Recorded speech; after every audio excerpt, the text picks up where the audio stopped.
I rise by the mercy of Allah. I give praise to Allah, God of the universe, Father of the universe. And I give high honors to my prophet, Holy Prophet, Noble Drew Ali. I give honors to everything Moorish. I give honors to all Muslims. I give honors to all my righteous brothers and sisters who are in the way. Listen, in Matthew 7:1, it speaks about judge not, that ye be not judged.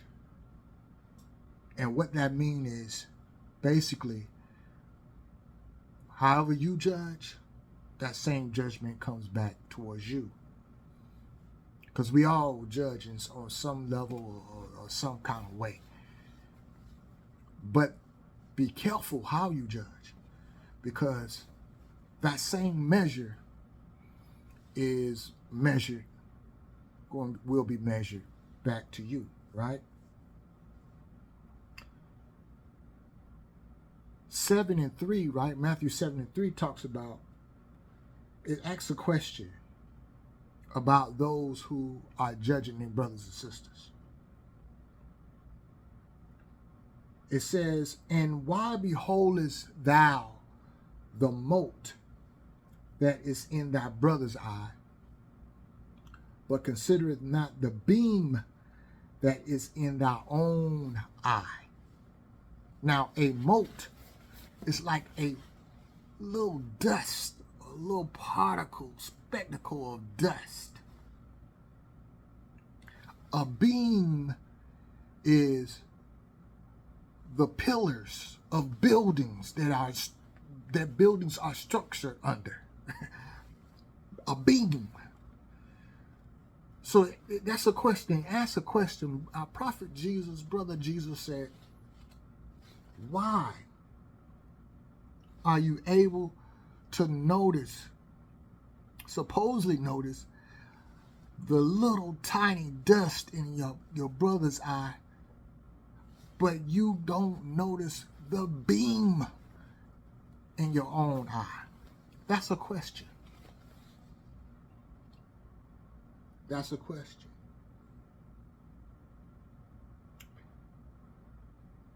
Well, one of the answers we will find in Matthew 4:4. And this is where prophet Jesus was being tempted by the devil. And that's a whole nother degree, but roll with me right now.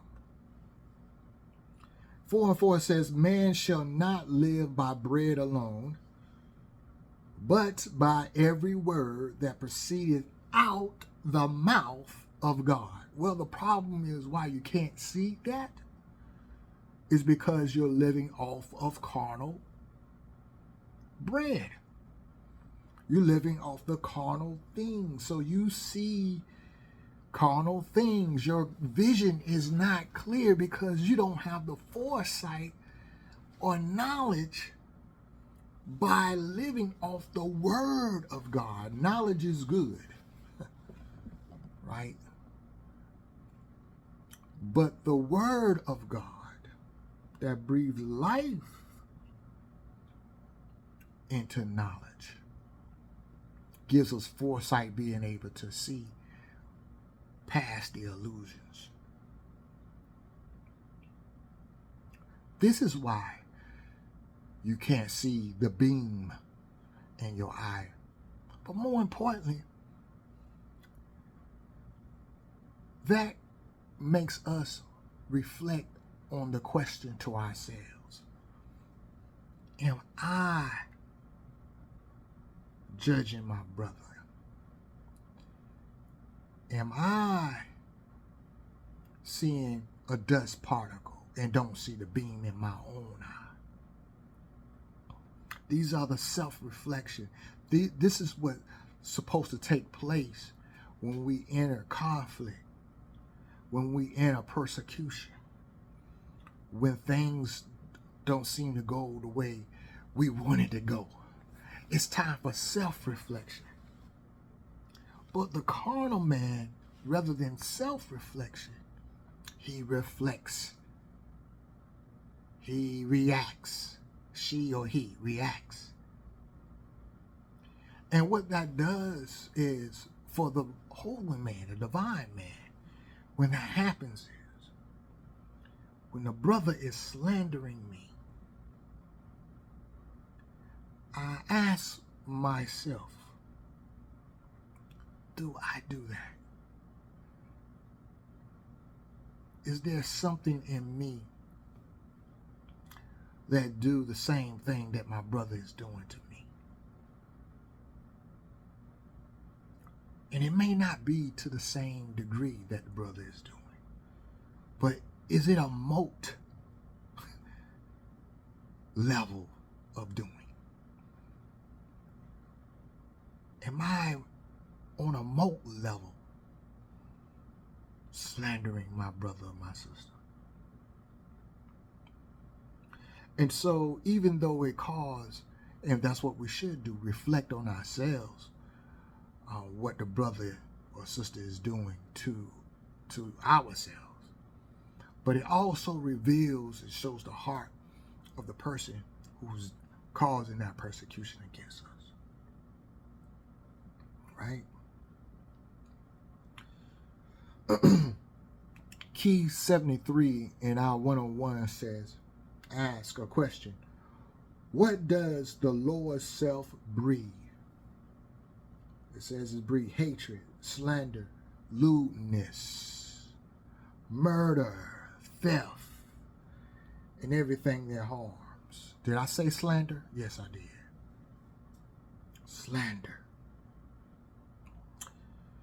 In Matthew 4:4, when it talks about that man should not live by bread alone, but by every word that proceeded out the mouth of God.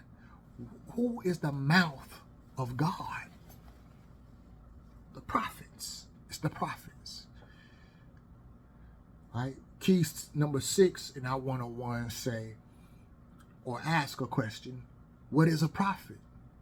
The answer is, a prophet is a thought of Allah manifested in the flesh. So when your thoughts is not along the thoughts of our prophet, right?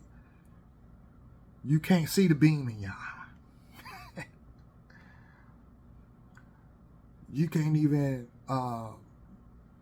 you're not even at a point or at that level where you could do self-reflection. No. Jesus says something about when you get to that level in Matthew 7. I'll remind you for you, and I'm going to go there, right? And it says, therefore, Matthew 7:24. Therefore, whosoever heareth these sayings of mine and doeth them, I will liken him unto a wise man. This is a prophet talking now. We already said what a prophet is, right? I will liken unto him a wise man which built his house upon a rock. And the rain descended, and the floods came, and the winds blew, and beat upon that house, and it fell not, for it was found upon a rock. And everyone that heareth these sayings of mine, and doeth them not, shall be likened unto them. Let me back up. And doeth them not, shall be likened unto a foolish man, which built his house upon the sand. And the rain descended, and the floods came, and the winds blew, and beat upon that house, and it fell, and great was the fall of it. The fall, right? The fall is what takes place. That is why we cannot see the beam in our eye. It's because we don't have the thoughts of the prophet in our thoughts.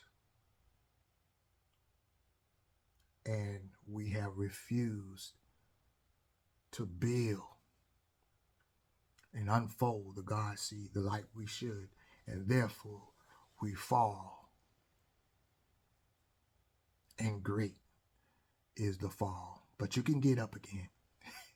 You can rise again. Victory is sure. We still love you. We're still here for you. And Allah knows best, right? This is S. Marshall. Talk Bills. I see y'all in the wind. Peace and love.